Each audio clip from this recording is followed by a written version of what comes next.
Hey guys, how's it going? I'm Duke of Italy, your favorite lo-fi music YouTuber, and welcome back to another review. And you're probably wondering, Duke, why don't I see classic Bladester discography review or Drain Gang discographies or Drain Gang chart or whatever the heck I'm coming up with, which by the way is the Blade discography and then a Drain Gang chart.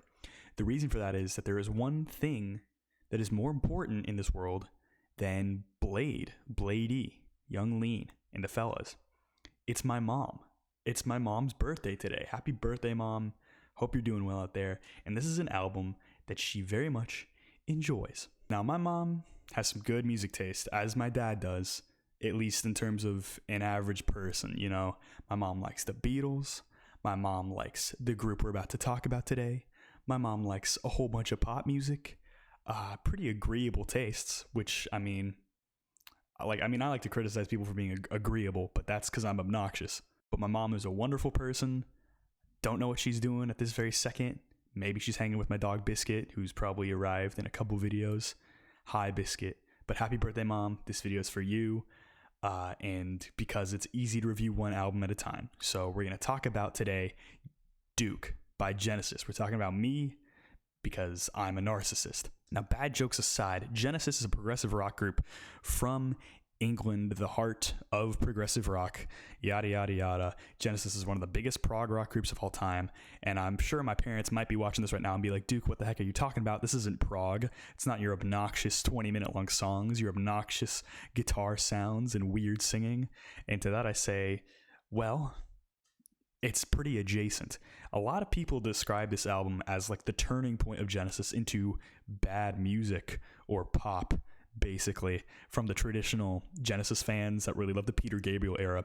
But the thing is, this album actually is one of the best Genesis outputs in the whole discography. The flaws on here are minimal to being a couple tracks aren't as the same grade as the other tracks, or maybe like one tone here doesn't hold up as well in the year 2022 as it did back in the 80s. But overall, I think this is one of the most underrated albums from the 80s by Genesis in progressive rock, in the sort of AOR subset of like prog pop stuff, progressive pop, whatever you want to say. It's an underrated album, especially being overshadowed by Phil Collins' solo career that was about to take off, and the fact that literally during the sessions of Duke, he wrote In the Air Tonight. And with In the Air Tonight, you can tell that Phil Collins had a whole lot of excellent placement with his abilities. Now, even though he's known for joining Genesis and bringing all these insane polyrhythms and really interesting drum patterns,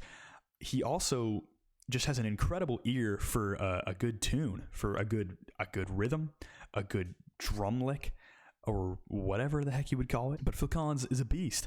He's fantastic. Even my family back home, I feel like Phil Collins is one of those people that no matter how old you are, you can appreciate for some reason or another. Whether you're raised on Genesis, on the Tarzan soundtrack, or you hear In the Air Tonight on your classic rock radio station, even up to this year, you're going to enjoy the guy. Now, this album came at a point in Genesis' career where they were missing their two probably like most obviously influential members. They were missing Peter Gabriel, their original vocalist, who departed for his own solo career. He was writing stuff like Sledgehammer at the time, which was an awesome song. And he was working with the amazing Tony Levin on the bass. Just wanted to plug him one last time because I love that man. And of course, you got Steve Hackett, who went off to do more prog stuff, and he basically said, Genesis, I don't want to be with you anymore for whatever reason, I don't really know, but he went off to do his own stuff. So here you got the remaining three members from their sort of like perfect lineup. Tony Banks on keys, Mike Rutherford on guitar and bass, and Phil Collins on vocals and drums, with the drums being live by some other guy. Now, all three members had their own individual songs on this album, and you could tell that it's their song because they made it very specifically them. Like Phil Collins' stuff, his two songs are a pop song and a song about the fact that he's getting divorced, and it's one of the best songs on the album. Meanwhile, Tony Banks' stuff is like really ambitious and very proggy, not completely successful, but at the same time it works super well. And Mike Rutherford, he's kind of in the middle. Now, if there's a weak link to this album, I will have to say Mike Rutherford on the guitar is probably the weakest part of this album. Steve Hackett's guitar is missing, and he has those insane guitar lines on like Supper's Ready, Firth of Fifth, whatever you want to bring up. He probably did a great job in the 70s.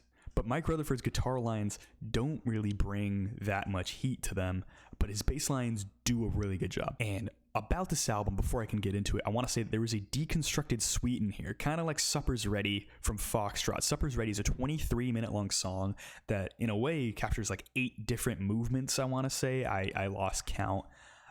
And it basically goes through all these different little subsections of songs for this giant theme to be presented here, being the Book of Revelations, Mom.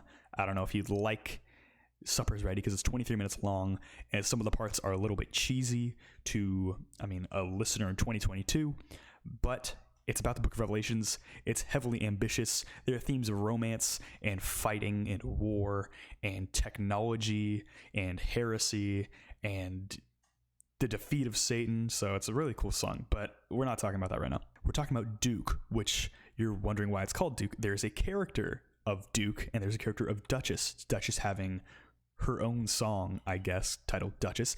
And the story of this suite that has the story of Duke and Duchess in it, it's about how Duke starts a career with Duchess being like his star. It's kind of like A Star is Born in a way, but like really different. And I don't even know why I brought it up. I guess my mom likes that movie. I'm pretty sure she does.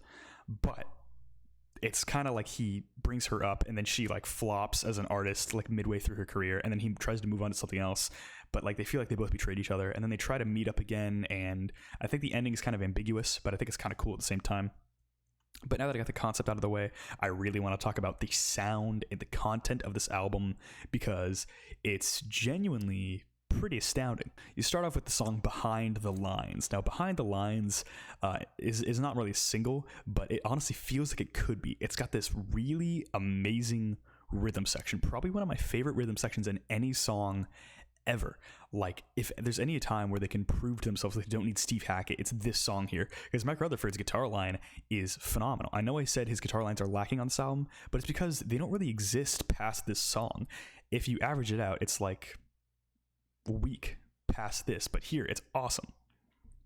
Even though it's a really simple melodic lick, it just soars over these super thick symphonic keys that sound just incredible. This slick modern production is the move for Genesis, and it's clearly the direction they go in the rest of their career. It sounds utterly gorgeous. There isn't a single like better sounding Genesis album up to this point, just in terms of like sound quality. It's very thick, and that's not to mention shockingly aggressive for prog rock at the time and not being like Rush, because the way Phil Collins' drums sound is so insanely huge. Think of it like the opposite of Danny Carey's kit, where Danny Carey's kit's every sound is a bit like a tom. Even the snare is a little bit hollow sounding, which works for that. But here, everything sounds hard as a rock. Like, even the toms sound like other snares. The crash cymbals sound like gunshots. The kicks sound like thunder. And also, Mike Rutherford on the bass really brings it here, kind of bringing stuff that like I feel like Chris Squire brought on Close to the Edge by Yes, with kind of a sort of pseudo reggae type beat going on here, but it's got this really nice sort of rumbly tone here, kind of deviating past the rubbery classic tone, which I think is a very nice appealing tone, but here it sounds so good. Not to mention, everything about the song is incredibly hooky. The whole song, even like the verses, you could memorize in like an instant because it's just that catchy, which is bizarre because prog is like the least catchy genre ever. There are complete albums of prog I cannot remember a single note to. I'm looking at you, Tarkus. I'm looking at you, Vandergraaf Generator. I'm not looking at you, Gentle Giant, because you make a bunch of bangers. But even Genesis doesn't do this. Yes doesn't always do that, even though they're relatively catchy. I don't even think Rush really does that. Like, I can't really remember half of like that really long song. I can't really remember half of like Camera Eye from Moving Pictures, but I can remember every single second of this song because it's just that memorable, that bright, and that amazing sounding. There isn't much of a better opener, but it's got all these really off-kilter like hooks. The lyrics are really appealing as well. And of course, Phil Collins' voice It's not as like powerful or harsh as it gets later in the album, but here it just sounds incredible. I could not complain about it. And the song winds down until it reaches actually a drum machine, which is sort of this tonal drum sound on this sort of like, I don't want to call it wobbly, but it's like it has a little bit of momentum to it. And you got Tony Banks over the top just playing a really minimalist key line. And then it sort of rolls and rolls and rolls with a snare line from Phil Collins. It sounds like a typical like drum march, and it sounds really, really interesting until the drop into the verse, which you get this huge set of keys and this one arpeggio that literally, I don't know how to describe it, but driving through a tunnel with this thing is otherworldly. It's literally like, in terms of songs that are romantic, because Duchess is a song about the Duchess, which he's describing his like feelings for her in a context of how she's like on stage and it makes everything change. She just has this impact, and the sound of this song does exactly that. Everything sounds like it's whirling and just whooshing around your head. It's like you're in like a tunnel with like glowing lights. It reminds me of the very beginning of Space Mountain at Disneyland, if that makes any sense. But this is the point where we're introduced to the relationship of the Duke and Duchess, and there are all these little embellishments to this track that really justify the 6-minute track length. All these extra little key lines, the drums sound incredible on this really like tumbling sort of rhythm that I can't get enough of. And then this actually leads into the track guide vocal, which is another part of this suite that's been going on, which is just a key line from the Tony Banks and Phil Collins singing out. And this is a really interesting sort of like center point of the album here. It really introduces the sort of conflict between the two. This is the inciting incident. They have their fallout. You start with the Duke's singing part and then the Duchess singing part, which the Duchess singing part, even though you have Peter Gabriel on previous albums singing for women and he does like a falsetto or he does sort of a singy-talky voice and it's super overly British, and can he stop singing about a grocery store for 5 seconds? But here, he's just singing in his normal voice and it doesn't seem at all out of place. It almost feels like either side could be singing either, but I mean, there are indications that one would be for the other. And the whole thing is so beautiful, and it ends on this really nice chord to transition into the next song, Man of Our Times. Now, I don't know if I've mentioned this so far, but this album is unrelenting with the energy. It has 0 breaks on this whole thing, which I do deem to actually be a bit of a problem, because later we're going to get an acoustic ballad, which switches up back into the whole symphonic prog section, which I absolutely could do without on that one song. But, I mean, it's not a huge deal. It just feels like you didn't have to. But Man of Our Times is awesome because it has probably Phil Collins' most thunderous approach to any song he's done thus far, at least in the context of this album. It's like the drums are crashing the whole time and everything feels like it's supporting that. And his vocals have a ton of power. He's borderline yelling out his vocals here, but it doesn't feel that harsh. It just feels like it's got a lot of movement to it. It's got a lot of energy.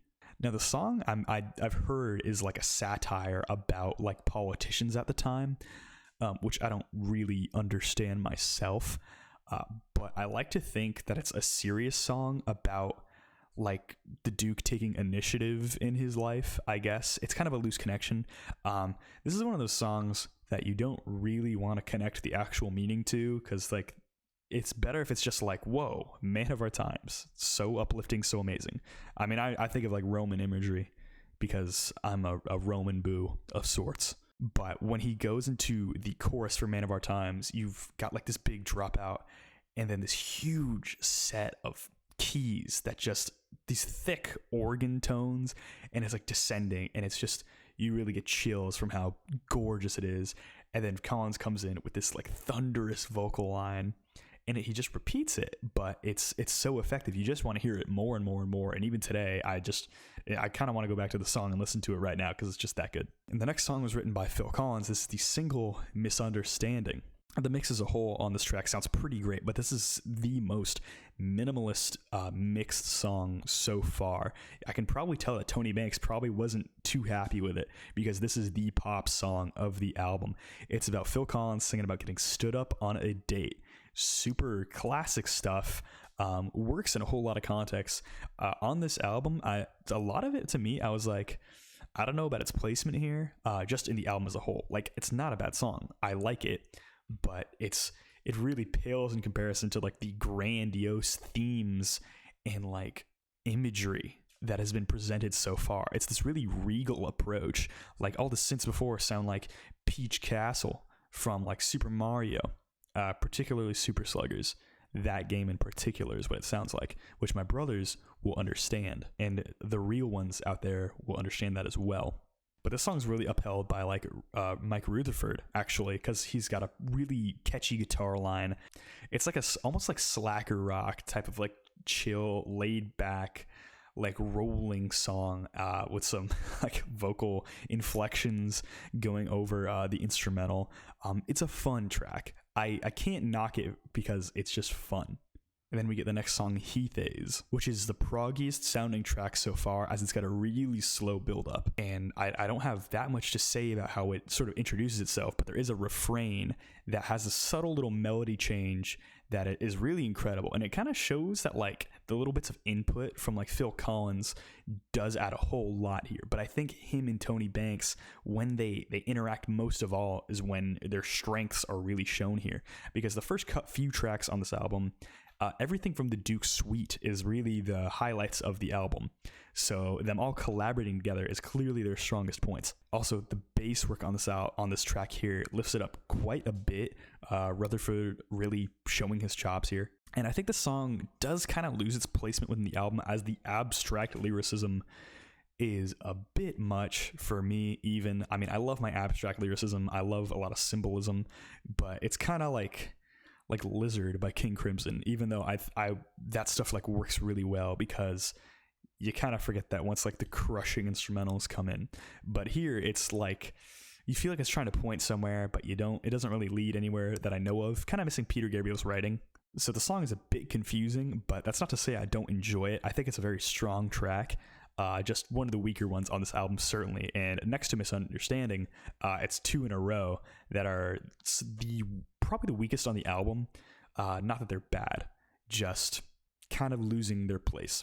And then we get the halfway mark going into the B-side with the ultra popular Turn It On Again, which I think has been, its name was used for like several tours of Genesis. I'm not sure, but this is technically a song in the Duke Suite, except it works way too well as sort of a pop song on its own. It makes me think that the Duke Suite would have been a little weak as a whole, but that's not to say that I don't enjoy this here. And this is a lightning fast track here, as it wastes very little time getting into the intro before it gets into this like really nice like classic rock, arena rock type of build.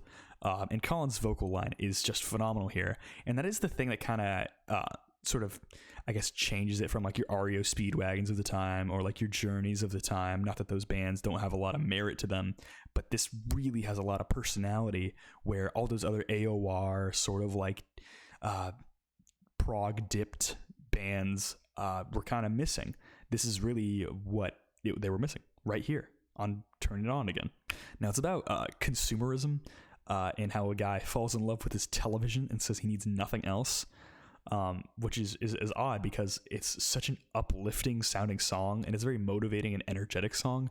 I've done drives to this song and like gotten all my energy back after like a really tiring day, which I don't know if that's the effect they're going for, but I'm not going to complain about enjoying a song.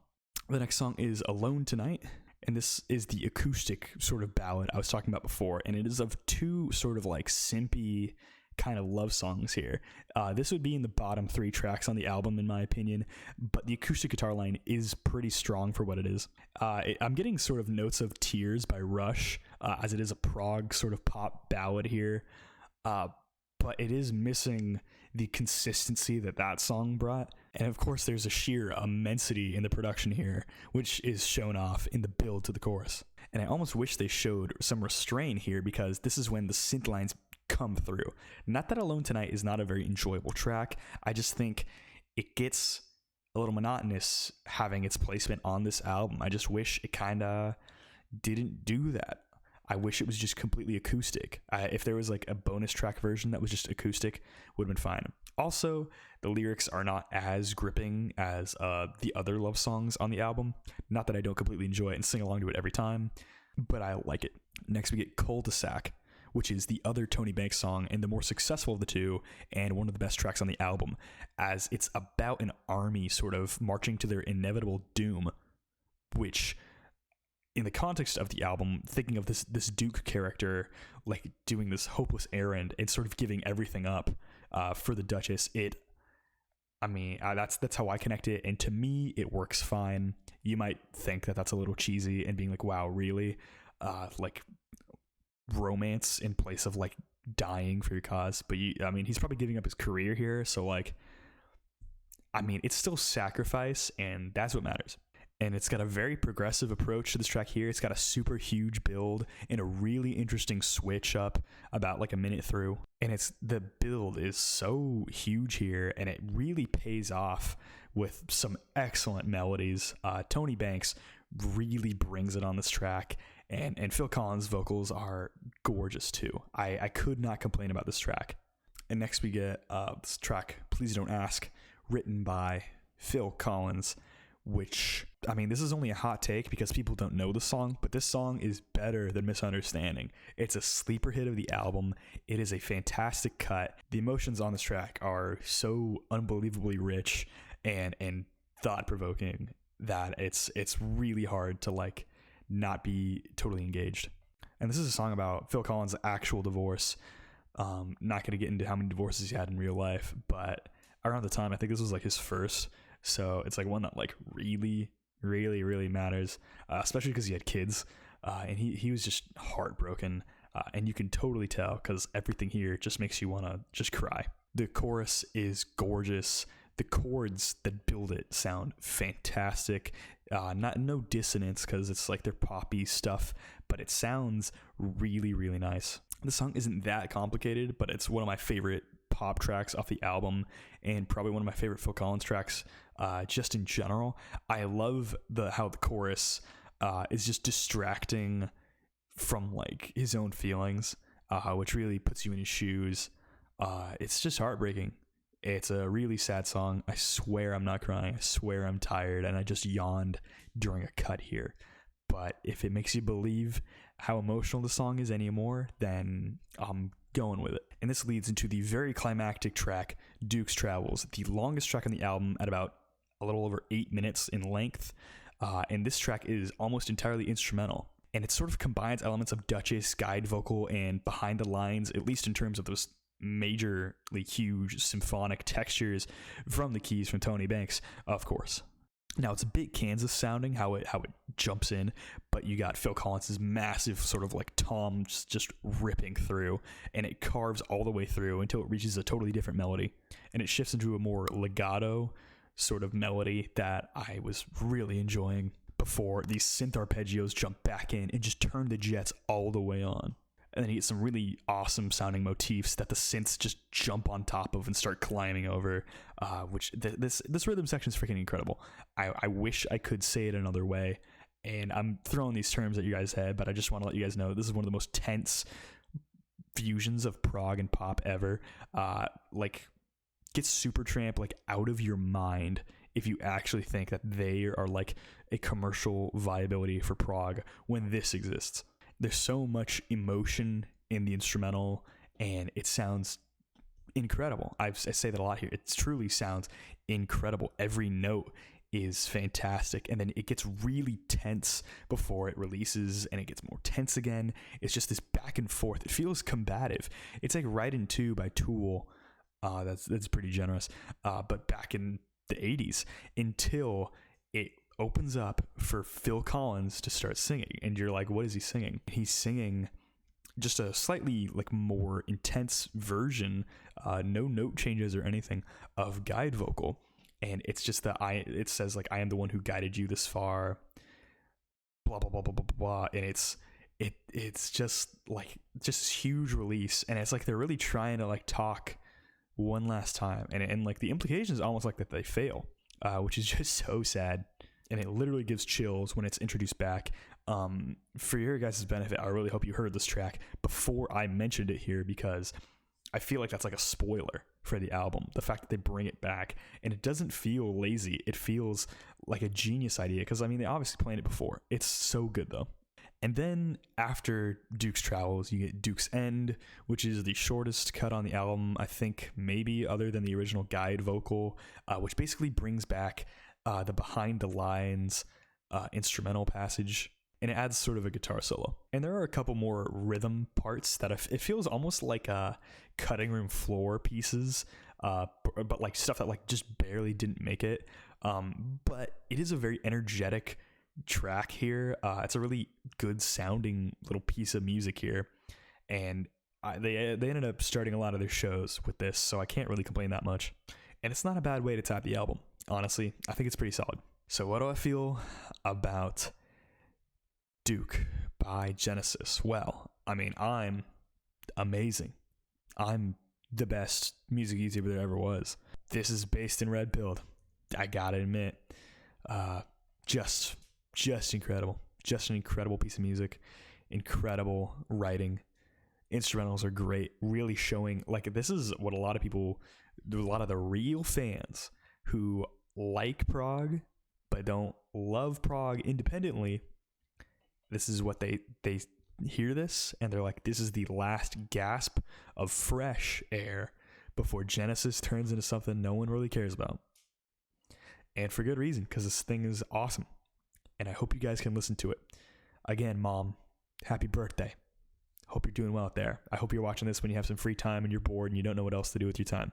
Because I hope I'm not taking precious time from you being with my brothers or Biscuit or Dad or from eating some cake. That's about it. Hope you're doing well out there. Hope you guys are doing well at home. Hope everything's fine. Hope you guys are all having a good one. My social medias are in the description of this video. Go ahead, like and subscribe. Almost at 180. That's pretty incredible. And I hope to see you guys all next time. And I hope you guys all have a good day. Bye.